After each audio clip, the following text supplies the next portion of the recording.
SmplTrek Songwriting is incredible. Freebie.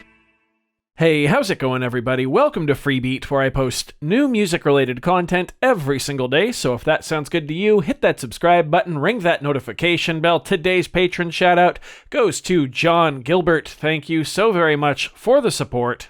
Let's get started. All right, it is time to continue diving into the SmplTrek and what this awesome little box from Sonicware can do. And today we're talking about songwriting, taking notes and arranging them into various melodic patterns and rhythmic patterns, and then turning those into a song. What the notes are actually playing, not the sounds themselves, which seems to be a bit of a hang-up some folks are having with this device. A lot of people are trying to think of this as a sampler first, and the more I use it, I'm realizing that is just not the case.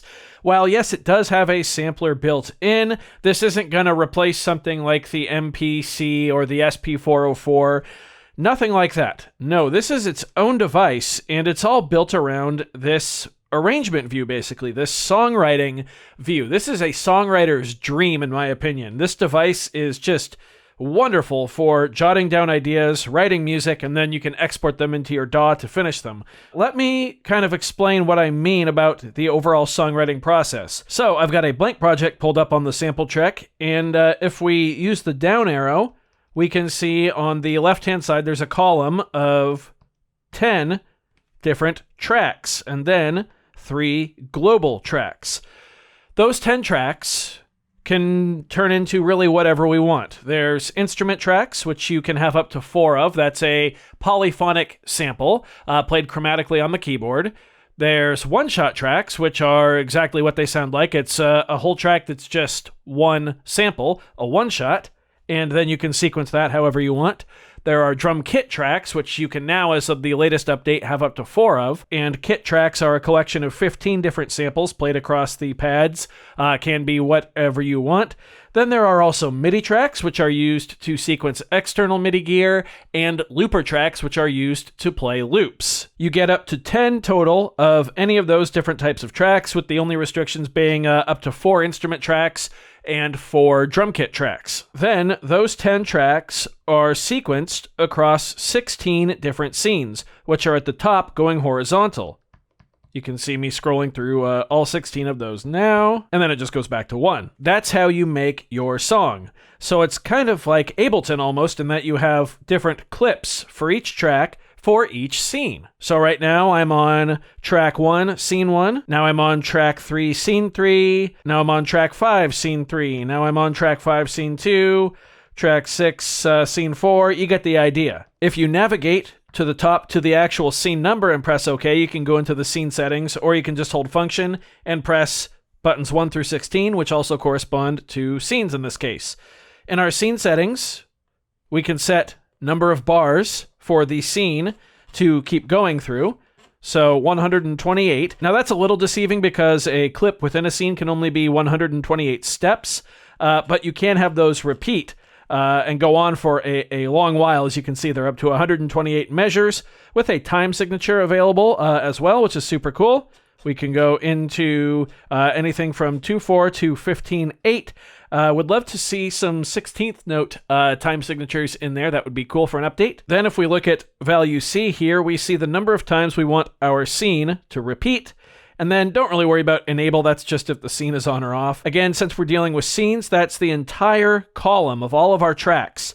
So when we do choose repeats, that's repeating all of those tracks for their duration, because tracks can also have separate durations, which is another reason why the SmplTrek is so perfect for songwriters. And then if we go to page 2, we actually have a super easy copy and clear function.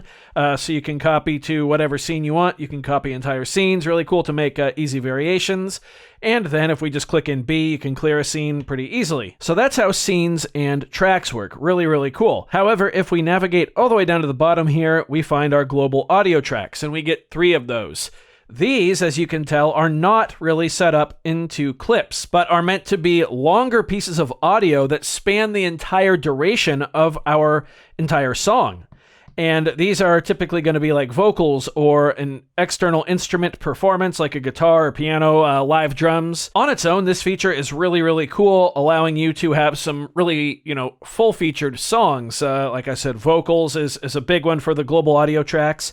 But you can actually go into a global audio track. First, you have to enable it, which does take a minute. And now, as you can see, we are within Global Audio Track 1. And in Global Audio Track 1, we actually have 3 different takes that we can arrange in here as we choose. So let's say you're recording vocals. You could have 3 different vocal takes, all within this one global audio track, and then pick and choose the best parts of each take and splice them together into a single global audio track.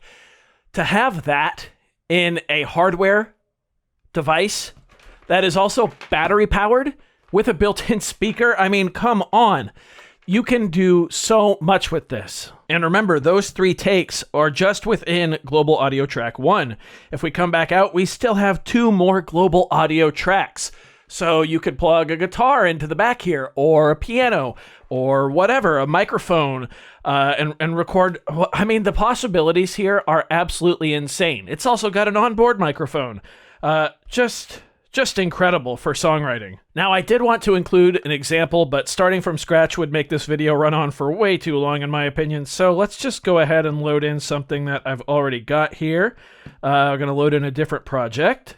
Here we go. So as you can see, this project includes 3 different scenes: Scene 1, Scene 2, and Scene 3. And in those scenes, I have 6 different tracks. I'm not even using the global audio tracks in this one. This is just something I was sketching out the other day. I've got 4 instrument tracks, 1 drum track, and 1 one-shot track. Now, like I was saying earlier, this scene and track grid here throughout our song kind of looks like Ableton, but it also kind of works like Ableton in that we can go to any track and any scene and trigger individual clips from that track. So I just triggered track 6 on Scene 3.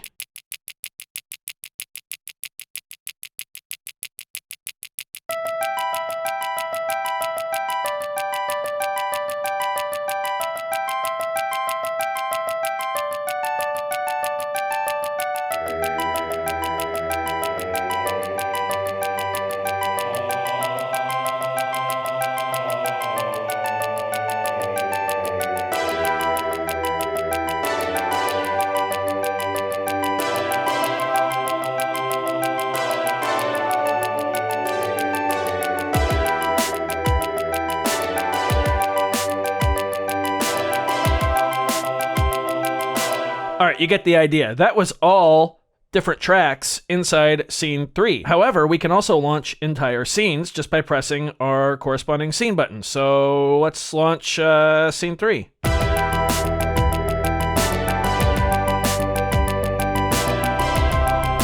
Now Scene 2.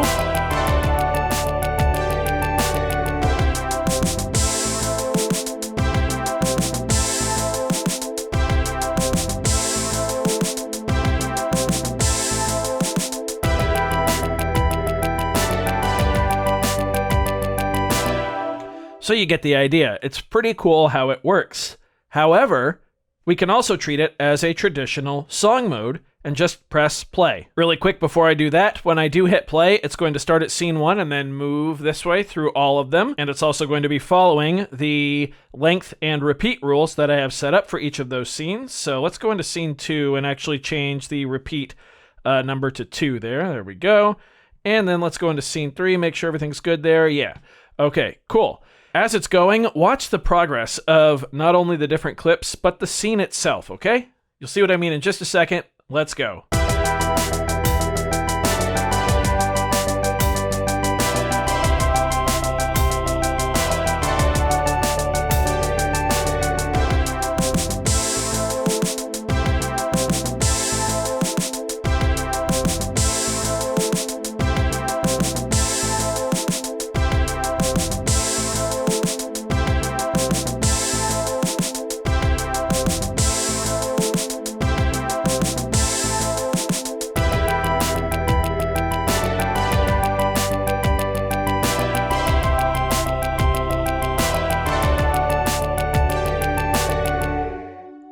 As you can see there, I tried to change the repeat amount for scene 3 while the sequencer is running, which is something you can't do. Not sure if that's going to be a feature they add. Not the end of the world if they don't, though. So there you go, a very, very basic overview of why the SmplTrek is phenomenal for songwriters. Keep in mind, I can then export any of these tracks here as individual stems, and I just select which ones I want, export them straight to the SD card, put them in Ableton or whatever my DAW may be, and work from there. Also, I'm not sure if I mentioned it or not, but each clip on a track within a scene can actually be up to 128 steps in length, and you can actually change the duration of those steps all the way down to whole notes. So you can have some pretty long stuff depending on what you're working with. You do get 16 scenes, each with their own repeat settings like we went over, and yeah.